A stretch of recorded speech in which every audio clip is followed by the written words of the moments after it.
Salut à tous, c'est Fox et Mars. On se retrouve ici pour une nouvelle vidéo Redstone, une petite vidéo sur un petit système de minecart qui va vous permettre en fait de remplir et de vider un minecart à coffre. Mais juste avant, une petite explication. Donc ici nous avons un système tout simple avec un levier, de la redstone, un bloc avec une torche et au bout des rails. Quand vous voyez, quand le levier est désactivé, la torche est allumée qui allume les rails. Alors que pourtant il n'y a aucune redstone qui est envoyée. Et si jamais j'allume, ça éteint la torche et du coup ça éteint les rails. Ce qui se passe en fait, c'est que au moment, parce que quand on envoie de la redstone dans un bloc et qu'on met une torche, ça fait ça inverse. On appelle ça un inverseur. Comme ça peut marcher de tous les côtés et ça marche sur toutes les phases du bloc. Et du coup en fait ça inverse le système. C'est-à-dire que si jamais un système allumé, on veut le transformer en système éteint, ben on peut tout simplement éteindre des rails alors qu'un courant est mis. Vous comprendrez plus tard de pourquoi j'ai fait ça. Avant de vous faire ce petit système de redstone, je vais d'abord faire une démonstration. Donc, quand vous voyez ici, donc il n'y a rien dans le wagon, dans le wagonnet, il n'y a rien dans le coffre, il n'y a rien dans l'entonnoir et il n'y a rien dans cet entonnoir, il n'y a rien dans le coffre. Ok, donc il n'y a rien nulle part. On est d'accord. On va mettre donc de la laine dans le coffre. Seulement la laine, elle va descendre dans le minecart. Et là, comme vous voyez, du coup, il s'est bien arrêté. Il charge la laine, il y en a 32. Et une fois la laine chargée, il repart pour enfin la décharger. Donc voilà, je viens de créer exactement le même trajet pour le train. On va tout simplement refaire le système ensemble. Pour qu'en fait le minecart reparte, il faut qu'il soit arrêté dans une pente. Donc, moi je vous conseille de faire comme ça, donc avec 2 blocs d'écart. Après vous prenez votre entonnoir, vous le faites bien diriger donc contre le rail, ou sinon ça marche. Bon après vous mettez un coffre pas dessus. Alors pour ce système, il vous faut des comparateurs, des torches, des pousses de redstone, blocs n'importe lequel et des entonnoirs. Donc on va tout de suite commencer par faire le système qui va remplir le minecart. Donc là tout simplement, vous mettez un entonnoir contre le rail. Quand vous voyez là, là on le voit, il est bien contre. Après derrière vous mettez un comparateur contre un bloc. Après vous mettez une torche. Un petit peu plus bas, donc un bloc plus bas, un fil de redstone donc qui va être allumé. Donc après donc, là, vous creusez un trou. Sous le rail vous mettez une torche qui donc normalement allume le rail. Là vous mettez une poudre ici et une dernière torche ici.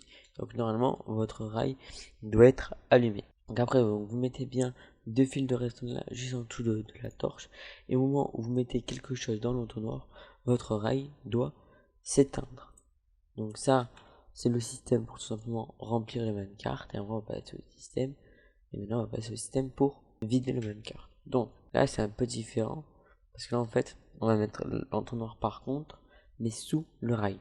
Donc comme ça, vous faites diriger vraiment où vous voulez. Donc là, c'est vraiment important d'y mettre un coffre pour le vider, pour pouvoir que le minecart reparte. Donc, vous prenez des rails d'accélération, vous les mettez exactement. Donc maintenant, c'est comme là, vous mettez un comparateur contre l'entonnoir. Le bloc, moi je vais juste le changer, pas que vous trompez. Voilà, donc après vous mettez un bloc et une torche sous le rail. Votre rail doit être allumé. Vous mettez après une torche ici. Vous mettez un bloc à cette hauteur-là pour que ça soit allumé. Et après, donc là par contre, il nous faudra un peu plus d'espace. Vous mettez une torche ici et la redstone. Alors en fait, je peux pas venir taper. En fait, je peux pas venir faire ça. Là, si je fais ça, ça marchera pas. Il faut vraiment venir faire un tour et bien taper droit le bloc sur lequel il y a votre torche. Donc et là maintenant, si je mets un bloc, le rail s'éteint. Donc là après, les systèmes sont créés. Le problème avec ce genre de système, c'est qu'en fait, ça va pas voir par rapport au minecart qui est rempli, mais ça va voir par rapport à l'entonnoir. Donc ici, ça craint pas. Donc ici, même s'il y en a un seul, le minecart pourra le prendre. Et encore, c'est pas sûr s'il arrive trop vite. Donc moi, je vous conseille, genre vous reculez là de 2, vous mettez, et là en fait tout simplement vous faites un petit truc comme ça là de redstone qui va en fait inverser, qui va en fait éteindre le rail avant que le minecart arrive. Ce système là vous permet de, même s'il n'y a rien dans l'entonnoir, que le minecart s'arrête. Et après on fait pareil aussi pour là bien en dessous et là comme ça. Bien sûr il faut bien que ça tape bien droit le truc. Notre système est fini. Donc là maintenant il n'y a plus qu'à tester en mettant Renault 32 de laine là, en prenant un wagonnet de stockage. Et normalement, donc là il arrive, il s'arrête, il prend bien sûr toute la laine. Voilà, et après une fois que l'entonnoir est vide, il vient là et il remplit le tout dans le coffre. Et voilà, ça y est, il a bien sûr fini de se vider. Et maintenant, Et maintenant, du coup, il peut faire ça à l'infini. Et donc, bien sûr, on peut y refaire ce système-là ici. Quand vous voyez, j'ai commencé un peu à le faire. Mais le truc, c'est que ici, quand même, le truc, c'est que j'ai pas voulu le faire ici parce que vu que c'était sous terre, c'est beaucoup plus compliqué à vous montrer. Alors que là, quand vous voyez, je peux laisser des trous, tout ça, c'était beaucoup plus simple. J'espère que cette vidéo vous aura plu.